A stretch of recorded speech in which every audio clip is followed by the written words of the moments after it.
Welcome back to Midco Sports Magazine. Well, this story has been told and retold about an event that is still fascinating 54 years after it happened. It's about a snowy night in January of 1960 and a pilot who saved the Los Angeles Lakers, and about a small town in Iowa that will forever be connected to one of America's most famous pro basketball teams. I began flying during World War II. I joined the U.S. Army Air Corps and graduated from flying school in '44, and as a fighter pilot. Harold Gifford is still kicking at 91 years old. He has held jobs as a charter pilot in Alaska and a crop duster in Montana. In 1959, he starts work for a company that flies the Minneapolis Lakers around the country. The Lakers aren't very good that year, but they do have future Hall of Famer Elgin Baylor. And Gifford becomes friends with a group of guys who will one day soon thank him for saving their lives. These guys were just like wartime buddies, and they'd treat you that way. You know, you'd go to a bar, have a beer with them and stuff.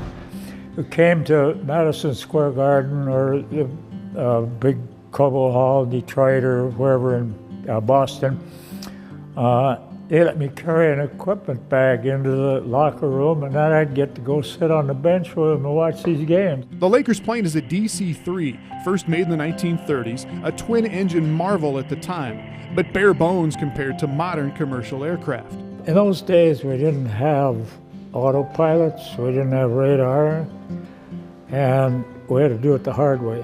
All of this has prepared Gifford for an eventful and what could have been disastrous nighttime flight in January of 1960. The Lakers have just played in St. Louis, and Gifford and co-pilot Jim Holznagel are getting ready for a routine return trip to Minneapolis. We're messing around there trying to get the engines started and stuff, and it's starting to sleet just a little bit. Right shortly after takeoff, the lights flickered, bright, dim, out, dark. So with no instruments or heat or electricity, they break through the cloud cover into a clear moonlit sky. Okay, at that point, we don't really have much of a problem. All we have to do is get on top, pick up that North Star. I used to fly jets coming out of Oklahoma City. I put the North Star in a windscreen, and 45 minutes later, look down, there's the Twin Cities, you know. So it seemed like a piece of cake from that point on. Only problem is the further north they fly, the higher the clouds get, and there's no oxygen on the plane. So they top out at 17,000 feet and go to plan B. We'll fly west and with the front on our right and try to maybe find a hole in the clouds or a lower ceiling, but that didn't work out either. They are nowhere near home, flying blind and already more than 5 hours into a trip that started with enough fuel for 6 hours. At some point, they have to turn the plane back north, and to avoid ice, they have to fly lower. And boy, I'll tell you, that was tense. You know, it's a pretty critical decision. It's a life or death decision. They drop the big plane down to under 200 feet off the ground. And sure enough, all of a sudden, farmhouse, farmyard lights, you know, pretty soon barns and silos.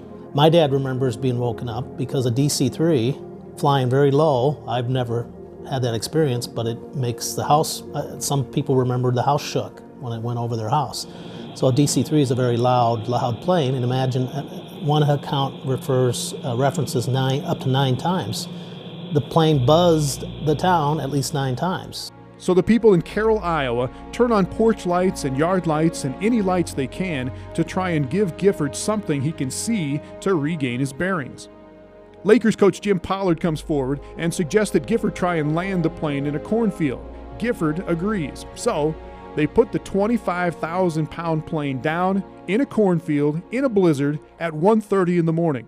Not a crash landing, a miraculous landing.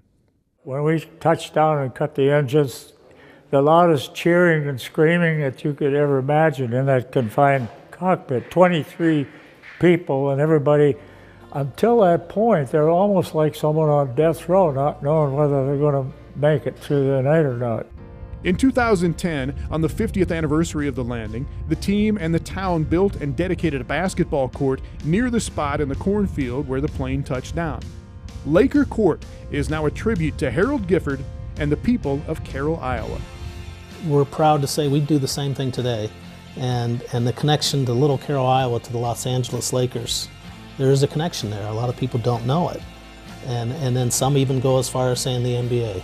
The NBA may have been 10, 15, 20 years delayed with all their success if it wasn't for the survival of the Lakers to be able to survive into the 1960-61 season because of Carroll, Iowa. Well, who knows? Maybe Magic Johnson would have never worn a Lakers uniform had Harold Gifford not pulled off the miracle landing. He wrote a book about it in 2013. Lakers president Jeannie Buss has said that maybe the franchise would have folded had the players and the pilots all died that night. As it turns out, though, the Lakers became the first NBA team on the West Coast. They moved out there that same year in 1960, and the rest, from Jerry West to Wilt Chamberlain to Kareem and Kobe Bryant, is Lakers history. It's a cross between mountain bike racing and cross-country cycling. Take a few laps with these cyclocross racers when we come back.